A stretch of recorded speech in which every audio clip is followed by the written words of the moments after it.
Bien, tenemos el placer de compartir ahora, como ya habíamos anunciado, con Melanio Paredes. Melanio es miembro del Comité Político del Partido de la Liberación Dominicana. Don Melanio, buenos días, bienvenido.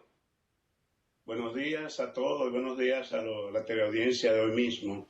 Inaugurando esta modalidad que pienso, como decían ustedes, que está gustando mucho.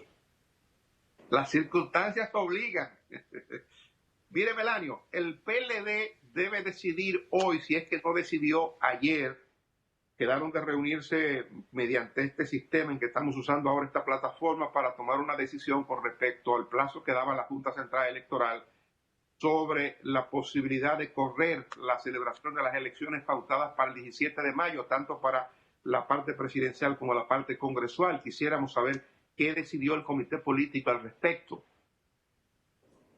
El comité político no se ha reunido hasta ahora. Estaba supuesto a hacerlo este martes, pero debimos resolver algunos problemitas técnicos que ya ayer en la tarde se resolvieron, y esperamos que esa reunión virtual, que es la única que se puede hacer en estos momentos, se dé en las próximas horas. Tendrá que ser justo antes de este día jueves, por cuanto la Junta Central Electoral ha puesto en el tapete la agenda de la posposición o no de las elecciones del próximo 17 de mayo. Y dieron un plazo que se vence justamente este jueves para que los partidos políticos opinen.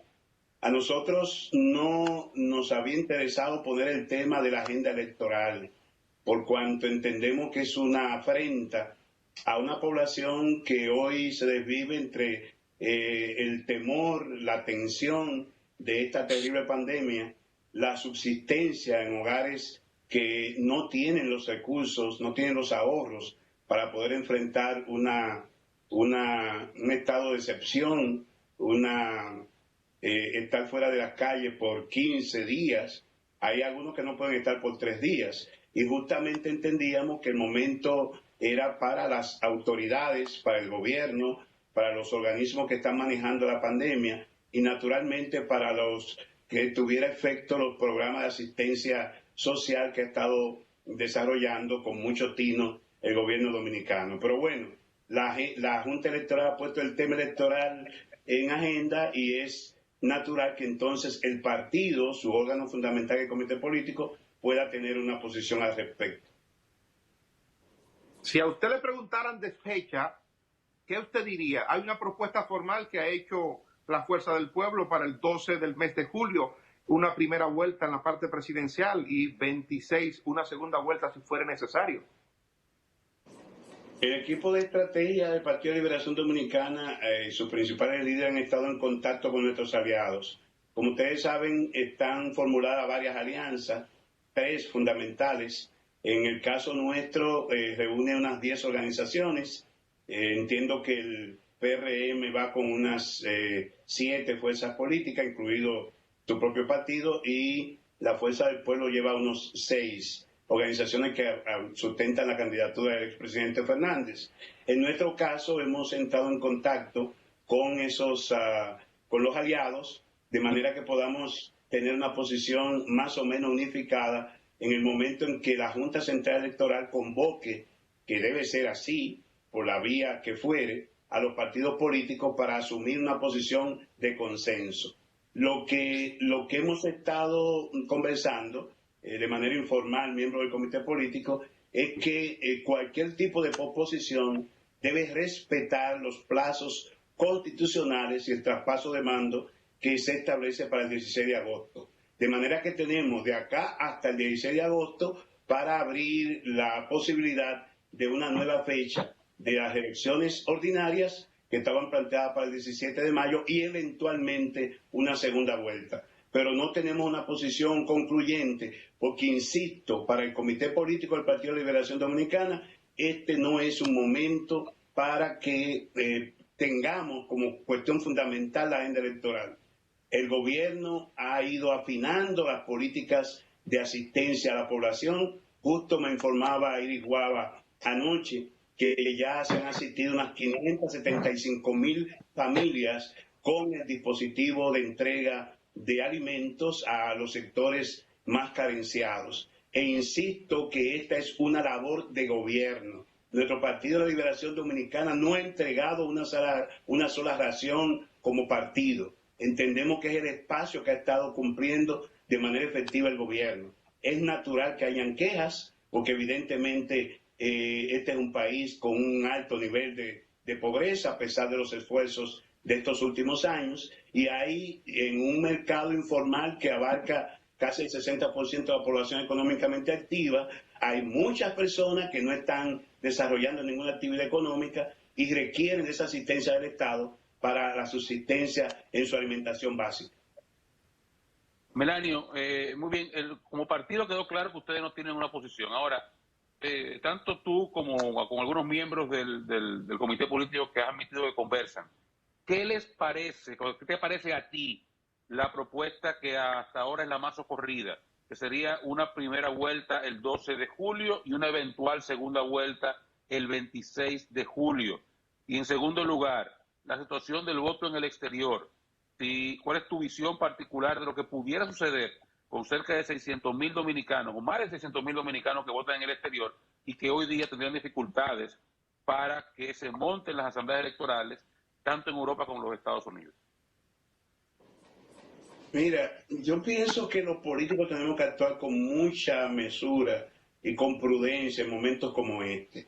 Respecto a esa última pregunta, Oscar, del voto en el exterior, Dios mío, los mercados electorales más importantes, como decía el buen amigo Furcal, es el de los Estados Unidos y España. Y tanto Nueva York como España, Madrid, Barcelona, etcétera, están siendo diezmados por la pandemia, por el contagio del coronavirus. Yo pienso que hablarle a los dominicanos en el exterior ahora de votos o de votaciones es imprudente. Y entiendo que es muy improbable que, no obstante la posposición de las elecciones, podamos contar con ese voto del exterior, que fue una conquista para los dominicanos de la diáspora, pero muy probablemente un voto por correo, un voto electrónico sesgado, sin seguridad, cuando hay mucha vocación a la trampa en nuestra cultura política, es improbable.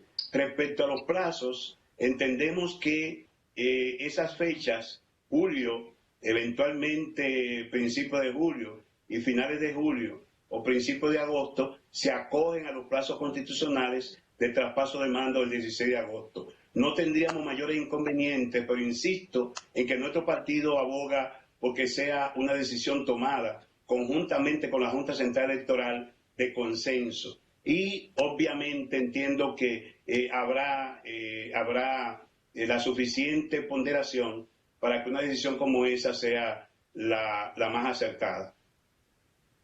¿Qué piensan ustedes, Melanio, del traspaso de los ayuntamientos, de las alcaldías, este 24 de abril? Que hay que tener mucho cuidado con la sobreactuación. La sociedad del espectáculo en la que había devenido el mundo está paralizado.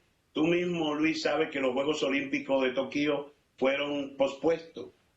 No hay espectáculo en Las Vegas, no hay espectáculo en la MLB, en la NFL, en el fútbol internacional. Y los políticos no podemos ocupar el espacio que tienen que ocupar de manera protagónica los gobiernos. Es momento de poder combatir y derrotar esta terrible pandemia. Por consiguiente, toda sobreactuación política es peligrosa. Es importante que los nuevos incumbentes que asumen el 24 de abril puedan entrar en coordinación en comisiones de transición y sobre todo coordinar con las autoridades del gobierno central. Aquí las recaudaciones se han caído y esos ayuntamientos dependen del situado, dependen de los recursos que se les proporciona desde el gobierno central. De manera que cualquier sobreactuación que vaya más allá que la solidaridad, que la coordinación para la limpieza, para la desinfección de nuestras calles y barrios, sería parte del espectáculo político que no cabe en estos momentos. Lo ideal es que se conformen comisiones de transición y conjuntamente con la experiencia que han tenido los incumbentes que salen, pues podamos con las autoridades del gobierno central como líderes enfrentar la situación de las respectivas comunidades. Melanio, Sí, Dani, si me permite. Ahorita preguntábamos... Adelante, Oscar, adelante. Sí. Que quisiera aprovechar la experiencia de Melanio en el sector educativo, fuiste también ministro de Educación. ¿Qué tú crees que va a pasar con el año escolar? Sobre todo en el sector público, que no tienen acceso a las nuevas tecnologías que algunos centros privados sí tienen, sobre todo de alto nivel, para continuar impartiendo docencia a distancia. Ciertamente, Oscar, y yo lamento que tengamos algunos rezagos, porque ya uno lo visualizaba. Se le pidió a especialistas internacionales a partir del inicio del nuevo siglo que se plantearan cómo iba a ser la educación del futuro. Y ya se hablaba de la posibilidad de que la escuela, como la hemos conocido en estos últimos 2 siglos y medio, porque no ha sido la escuela actual, no ha corrido con la historia de la humanidad, sino que una experiencia relativamente reciente en términos de la historia de la humanidad, que la escuela del siglo XXI iba a cambiar. Ustedes mismos lo han dicho. Si estas técnicas que estamos utilizando, como de Douyin, o la Zoom, o la Teams, se perfeccionan, yo pienso que es una brillante oportunidad para que nosotros podamos mejorar el tráfico de las ciudades y que todo lo que se pueda hacer con teletrabajo desde los hogares efectivamente se haga. Sería de las grandes ventajas que nos deje esta desgracia de la pandemia del coronavirus o del COVID-19.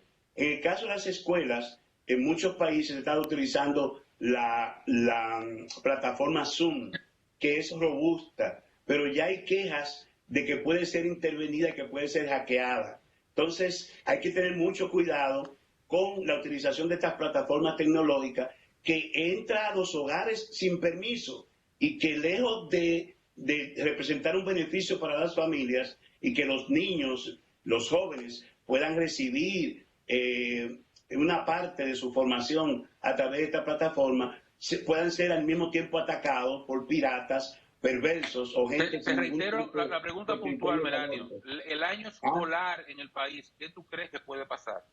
¿Se va a perder? Ya se ha hecho algo, Oscar, con la plataforma. Yo digo que muy tímidamente, porque no la tenemos instalada y apenas se comenzaron a entregar las computadoras de la República Digital a una parte de los alumnos y a una buena parte de los docentes. Yo entiendo que tendremos que trabajar en un programa especial una vez superemos esta situación de pandemia y que el ministerio no haga declaraciones ligeras en el sentido como vi de que ya a marzo se había agotado el 70% del contenido curricular. No creo que sea así. Recuérdense que el año comenzó con problemas con la ADP.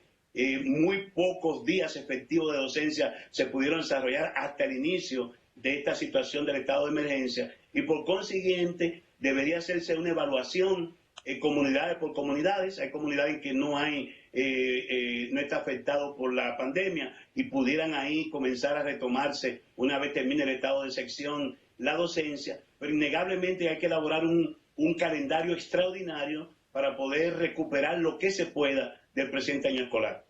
Melanio, muy brevemente, última pregunta, se nos termina el tiempo. ¿Tienen ustedes en el Comité Político noticia de si está listo el informe de la OEA sobre las frustradas elecciones del 16 de febrero? Justamente ayer yo decía, Dani, que antes que la Junta estar tan diligente en el sentido de la posposición o no de las elecciones, todos debíamos ocuparnos, no solamente preocuparnos, de que la sociedad dominicana conozca qué pasó el 16 de febrero. De manera maliciosa, la oposición política quiso endosarle el fracaso y la indignación ciudadana de las frustradas elecciones de febrero al Partido de la Liberación Dominicana y al gobierno. Y hay unos resultados iniciales de esas elecciones municipales que debieron celebrarse el 15 de marzo que afectó gravemente las posibilidades de nuestro partido. Para nosotros no es inaceptable que vayamos a esas elecciones para la fecha que sean, las elecciones presidenciales y congresuales, sin que haya un informe exhaustivo y concluyente de la comisión designada por la OEA. Ellos hicieron expertise de los instrumentos y las máquinas antes de entrar en esta situación de emergencia. De manera que el tema sería trabajar en gabinete ese informe y darlo a conocer a la opinión pública antes de que entremos en el proceso de campaña electoral hacia las elecciones presidenciales. Gracias. Muchas gracias, don Melanio, por su participación. Gracias al público que nos ha sintonizado hasta este momento, a los compañeros igual. Mañana estaremos